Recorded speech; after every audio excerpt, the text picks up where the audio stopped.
안녕하십니까. 자유민주연구원 유동열 원장입니다. 예, 이번 시간에는 자유민주TV의 주제로 통진당을 좀 살펴보겠습니다. 작년 11월 5일 날 정부에서는 통합진보당이 위헌정당이라는 판단을 내리고 헌법재판소에 위헌정당 해산 심판을 청구했습니다.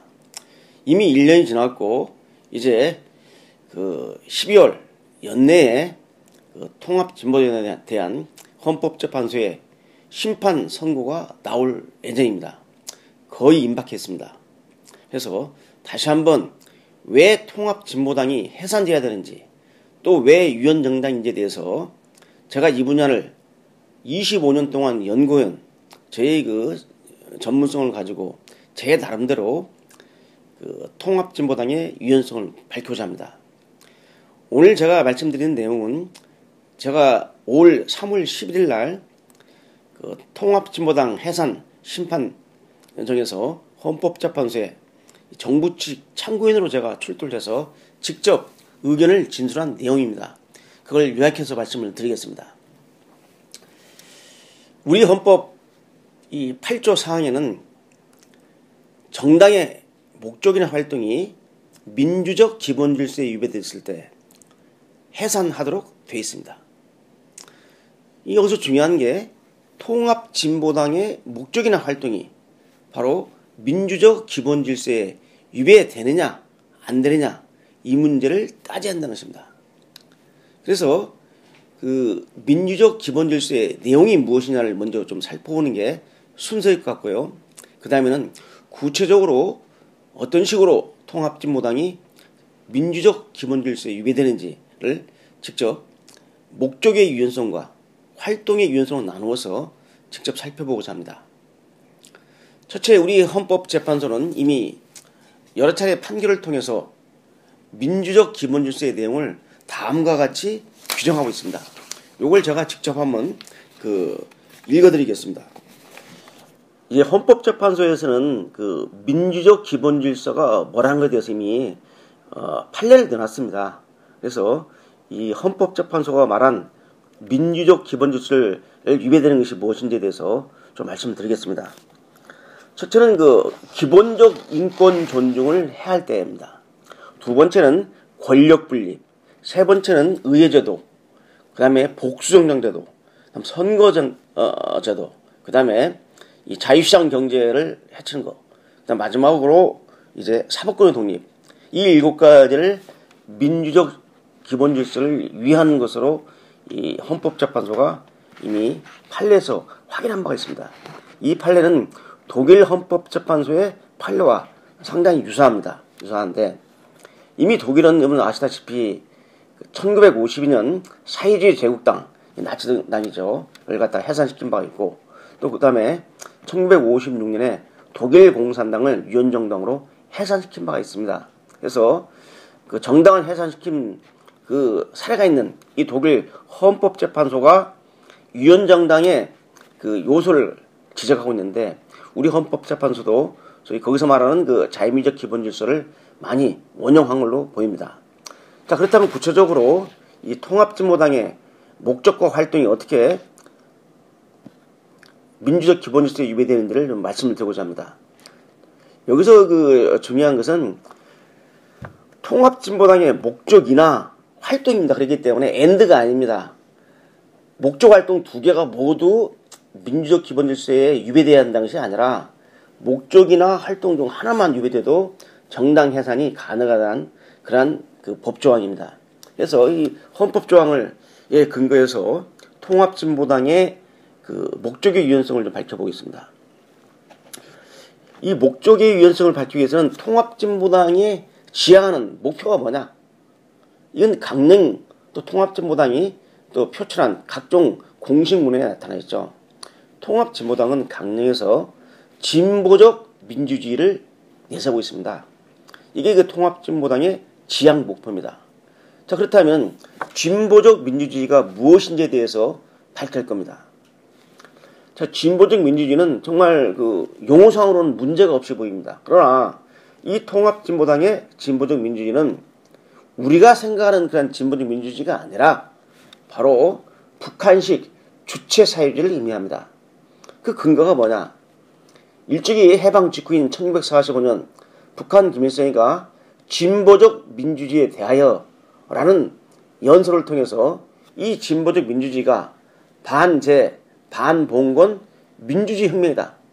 반제라는 것은 제국제에 반대하고 반봉건, 봉건체제에 반대하는 민주주의 혁명으로 이게 바로 이제 사회주의로 연결된다고 밝히고 있습니다. 그래서 김일성이 연설을 통해서 진보적 민주주의 내용이 나와 있고 또 1990년에 아들인 김정일이가 또 우리 사회주의는 주체 사상에 기반한 주체 사회주의다 라는 그 또 논문을 발표합니다. 물론 김일성이나 김여래가 쓴 이 논문이 직접 김일성이나 김여래가 쓴 게 아니겠죠. 써준 사람이 있고 이걸 이제 공식적으로 연설을 했기 때문에 이제 김일성, 김정일 문헌으로 나와 있지만은 써준 그룹이 있습니다. 하여간 공식적으로 북한이 김일성, 김정일의 이런 연설과 문헌을 통해 가지고 진보적 민주주의가 우리가 염원하는 자유민주주의의 발전이 아니라 북한식 주체사회주의를 의미한다고 밝히고 있다 이거죠. 자, 그런데 통합진보당은 자기네 강령에 나와 있는 진보적 민주주의는 북한의 진보적 민주주의와는 다르다. 용어만 같이 다르다고 주장하고 있지만은 이것은 일종의 오리발입니다. 그럼 같다는 근거는 뭐냐? 여러 증거가 있는데 하나만 좀 대보죠. 여러분들 그 통합진보당 경기도당 부위원장 홍순석이라는 이 분이 이 아로 사건에 관련해가지고 조직원들, 통합진보당 당원들을 의식화시켰습니다. 그 의식화시켰을 때 그 아로 사건을 제보한 이 제보자가 녹취한 그런 이 녹취 문건이 바로 증거로 채택이 됐습니다. 그래서 1심 판결문에도 이게 나옵니다. 의식학습을 한 가운데서 한 조직원이 이 경기도당, 통전당의 경기도당 부위원장한테 물어봅니다. 우리 당의 진보적 민주주의가 뭡니까? 라고 물으니까 그거 일찍이 수장님께서 말씀하신 진보적 민주주의에 어원을 두고 있다. 라고 해서 통합진보당의 진보적 민주주의가 바로 북한의 진보적 민주주의와 일치함을 보여주고 있습니다. 이뿐만 아니라 아로 사건 재판에서 이 아로 사건이라는 것은 경기도당 그 당원들이 아로 사건 130여 명이 100% 경기도당 당원입니다. 통합진보당에. 그래서 이 아로는 그 통합진보당의 경기도당을 주축을 하고 있는데 이 아로 사건의 그 재판 판결문에서 이석기 집에서 압수한 진보적 민주주의라는 문건이 있습니다. 이 문건에서 나타나 있고 또 실제 통합진보당 강령을 작성하고 또 이론적 근거를 제공한 이 통합진보당의 그 정책연구원의 부위원장인 박모 씨가 쓴 글에서도 여기 나와 있는 진보적 민주주의라는 것이 북한식 소위 주체사회주의를 의미한다라고 이미 연결고리가 잡혀 있습니다. 그렇기 때문에 이 진보적 민주주의는 북한과 전혀 관계없는 용어만 같은 게 아니라 바로 이 통합진보당의 진보적 민주주의는 북한의 주체사회주의에 기반한 진보적 민주주의에 기반하고 있다라고 보이는 거죠. 그 다음에 이 목적의 유연성에서 또 두 번째 중요한 것은 이른바 그 민중주권론입니다. 통합진보당은 강령과 또 강령 해설 자료집 또는 공식 문헌을 통해서 민중주체의 민중 중심의 그 진보적 민주를 건설한다는 미명 아래 민중권력, 민중권력을 강조하고 있습니다. 이 민중주권이라고 하죠. 이 민중주권은 국민주권과 어떻게 다르냐를 잘 보셔야 됩니다. 자, 대한민국 헌법 1조 2항을 보게 되면 대한민국의 권력은 대한민국의 주권은 국민에게 있고 모든 권력은 국민으로부터 나온다. 이게 바로 이름하여 국민주권제입니다. 그런데 통합진보당이 내세우는 민중주권은 뭐냐? 이걸 그대로 읊어보면 대한민국의 주권은 국민이 아닙니다. 민중에게 있고 모든 권력은 국민이 아니라 민중으로부터 나온다. 이게 바로 한마디로 말하면 민중주권입니다. 그러면 이 국민과 민중이 어떻게 다르냐 하는 문제죠. 통합진보당에서는 자기들이 말하는 이 민중이란 대한민국 전체 국민이 아니라 대한민국 전체 국민 중에 특권 계층을 제외한 노동자, 농민, 청년학생, 지식인, 영세상공 등등 이러한 사람들만이 민중이다 라고 규정을 하고 있습니다. 그러니까 대한민국 헌법에 국민주권주의를 내세워서 법 앞에 모든 국민은 평등하고 주권이 국민에게 있는데 모든 국민에게 있는데 통합진보당은 대한민국 전체 국민이 아닌 특권 계층을 제외한 민중만을 이 주권을 갖고 모든 권력이 민중으로부터 나온다 라고 주장하는 겁니다. 이게 바로 헌법에 국민주권주의의 정면으로 위배되는 것이고 이러한 내용은 바로 헌법재판소가 민주적 기본질서의 위의 요인으로 제시한 국민의 기본적 인권을 갖다가 해치는 겁니다. 그래서 이 민중주권 이게 바로 이 통진당의 이 하나만 가지고도 통진당의 해산 사유가 될 수 있는 것이죠. 그 다음에 세 번째는 뭐냐면 이 통일방안입니다. 통진당이 내세우고 있는 통일방안은 코리아 연방제 노선입니다. 이 코리아 연방제 노선은 이 코리아가 이 고려죠, 고려 연방제. 북한의 고려민주 연방공화국 창립방안이란 북한의 연방제 그 내용과 구성체계가 거의 유사합니다.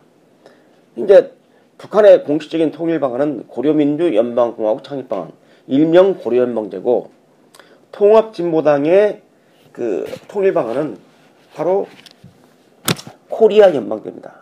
이 코리아 연방제의 내용과 구성체계가 북한하고 일치한다는 점을 제가 말씀을 드립니다.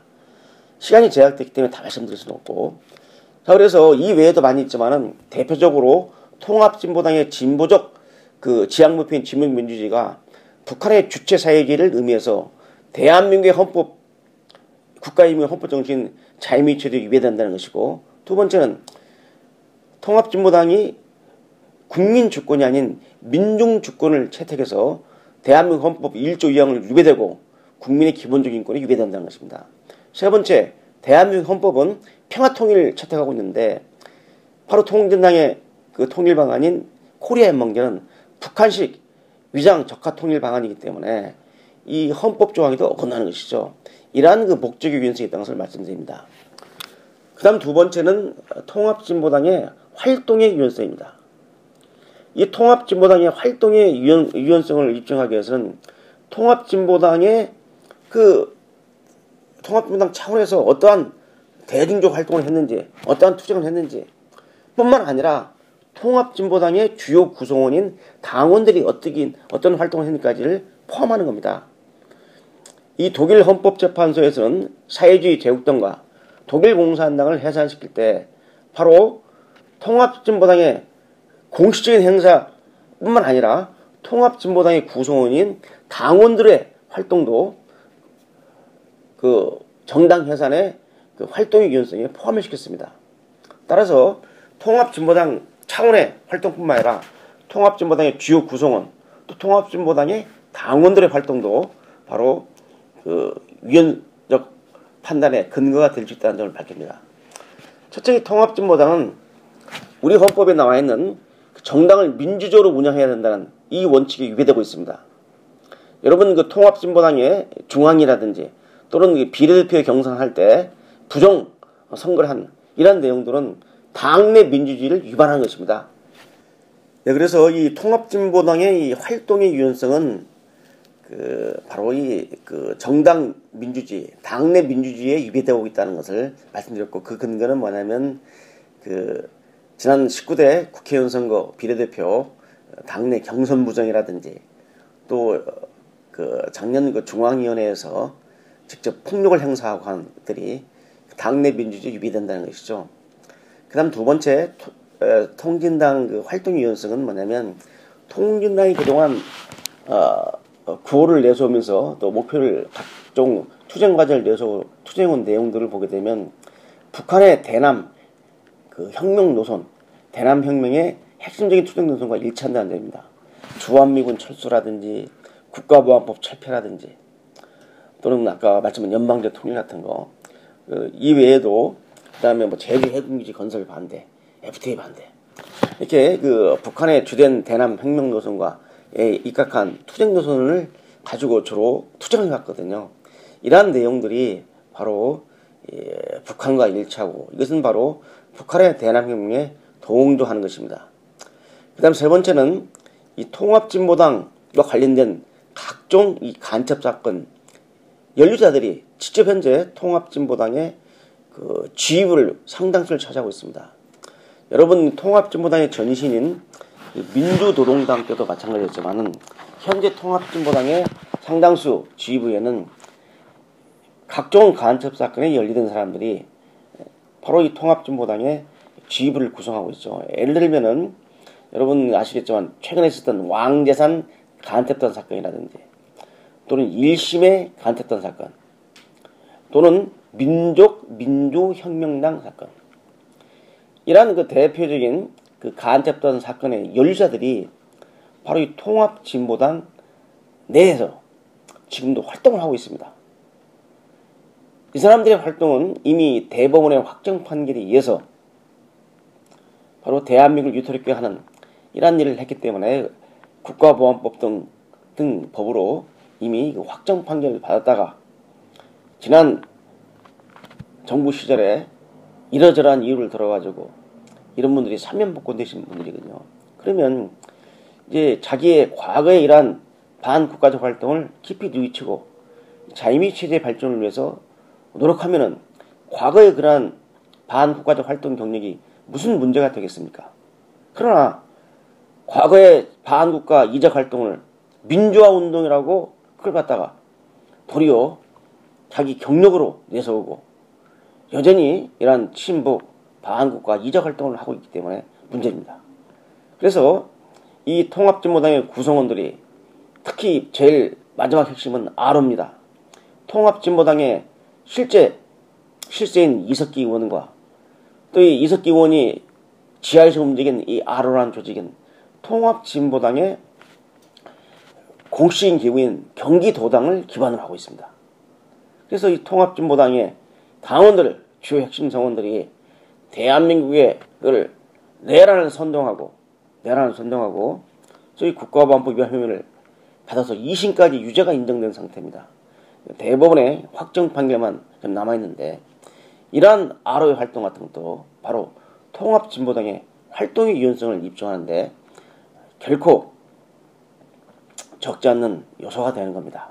그래서 이상에서 밝힌 바와 같이 제 시간상 이외에도 많은 통합진보당의 목적과 활동 유연성을 제가 제시할 수 있으나 시간이 제한되어 있기 때문에 이 정도 하겠습니다.